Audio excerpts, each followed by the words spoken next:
Hello, everyone, and thank you for listening in today to our Houzz webinar, working with our editorial team. Today's topic is managing a team remotely. I have Amanda Pollard here as my guest today. She's been on the Houzz editorial team for over 4 years now, and she'll be talking through with us on how to help manage your team while working remotely. Welcome, Amanda. Hi, Tori. All right, let's get started. The first question we have is, how often should I check in with my team? Well, that's a great question. It can be tricky to know how much is too often and how much is not enough. So the Houzz professionals we spoke to on this subject gave us some good tips. And the key piece of advice they offered is that regular communication is the best way to approach working. Architect for Brown, for example, makes sure he speaks to his team every day, even if it's briefly. By encouraging this regular communication, you'll really help to address any concerns or pressures your team might be experiencing. So to make sure you do this, perhaps put a time in your calendar to make a call every day to either speak to the team as a whole, or you could even call individual staff members, depending on how big your team is. Another professional we spoke to, Christina Macia-Bridis of Rise Design Studio, told us how important it is to keep the team united, even when you're not physically together. She said, maintain an open direct line through emails, but also texting and video chatting. Christina's point is that if your employees know they can stay in touch easily throughout the day, it'll help maintain a cohesive team. So to recap, the key is to check in every day, whether that's for a long meeting or for a brief chat. Schedule in a call at least once a day and keep lines of communication open throughout the day. And another tip from Trevor is to use phone calls or video chats more than emails, as these will help you recreate those conversations you'd have in a normal setting. Great tips, thanks. Next question is, how can I stay focused while working from home? How can I help my team stay focused too? There are often so many distractions at home that understandably people's focus can waver.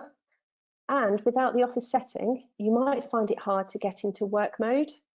So how can you stay productive? Well, Vicky Nichols of Interior Therapy is familiar with working from home, so she provided us with some useful advice. Her top tip is really to treat the day as you would a normal office day, with a set start and finish time, with some breaks in between. A daily schedule like this gives her a sense of starting and finishing work and sets boundaries. You can work out a schedule that suits you and works with your team. The key is to ensure that during those set work hours, your focus stays on being productive, and outside of those times, you can then disconnect and recharge. Vicky also told us how important it is to get dressed in the morning. As tempting as it is to stay in your pajamas, try putting on some smartish clothes. It'll make you look and feel professional, particularly if you're making video calls, and it'll set the tone for the day. Psychologically, you'll feel ready for action. And finally, a really useful strategy for helping your team to focus is to stick to a regular routine in terms of meetings and schedules. So we spoke to Heather Shaw of Ressi, and she told us that her firm starts and ends each day with a conference call.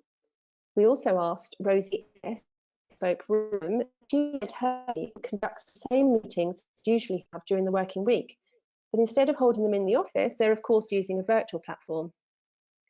So to summarise those tips, try to stick to normal office hours, or your version of that, get dressed as a psychological trigger to focus, and keep any regular meetings you and your team would have during a normal office day.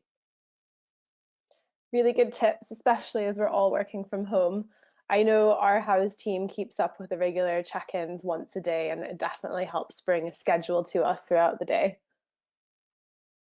Next question is, should I leave my coworkers to work out details? I trust my team and I don't want to micromanage. So we asked our professionals for their advice on whether you should leave your team to work out details on their own or whether you should offer more assistance. The overwhelming response was that it doesn't hurt at all to reach out to employees and ask if they need some help. In fact, the professionals we spoke to actively encourage it. Trevor Brown, for example, said that taking a little time to inquire how someone's doing is even more important when you're working. And Christina from Rise Design Studio said something similar. She encourages everyone at her firm to communicate on both big and small issues. And this can even be to just ask how things are going. If you want to implement an easy way of addressing small issues, the professionals recommend using an online hub such as Slack.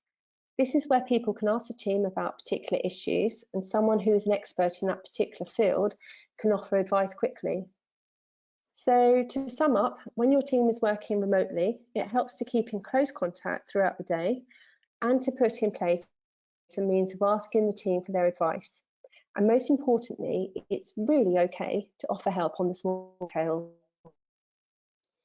Great. So good to know that over communicating is probably better than under communicating with your team at times like this. Exactly. Next question we've got through is, I'd like to encourage staff to stay happy and motivated. Do you have any tips? This is really important. Finding the right balance between work and health can be tricky to navigate for all of us. But as a manager, there are some useful things you can do to help your team stay healthy and happy. The main thing is to give your staff permission to prioritise their well-being, which was something that Christina emphasised. She said it's important to remind staff they need to take care of their mental as well as physical health.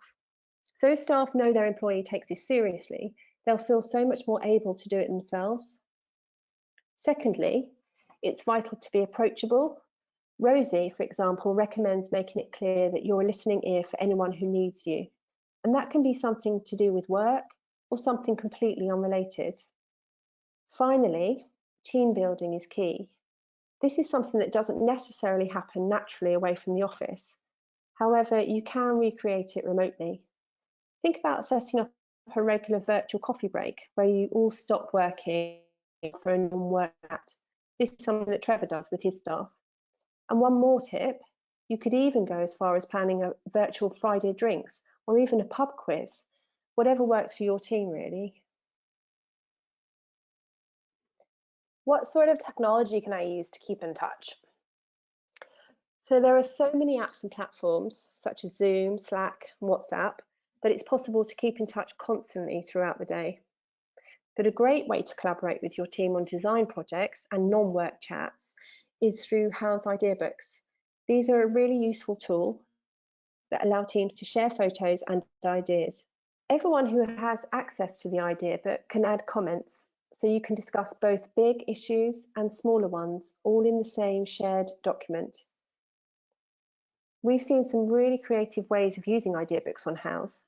For example, the team at interior design firm Decor Buddy have been sharing photos of their home workspaces to inspire each other and, of course, the rest of the Houzz community. So I think the overriding message is that by embracing technology, staying in touch, and devising a schedule that works for your firm, you can work together remotely just as effectively as you would in an office. Great. Well, thank you so much, Amanda, for talking us through all of that. Really appreciate the time that you've taken to go through it with us today. You're welcome. And thank you to everyone listening in. We would love to know what you think about this. Please do get in touch with us at int/marketing@houzz.com. And if you tried messaging in before, that email address was set to private, but we've now opened it to be public. So please do email us. We'll get back to you, and we'd love to hear what you think about our webinars. Thanks so much. Bye.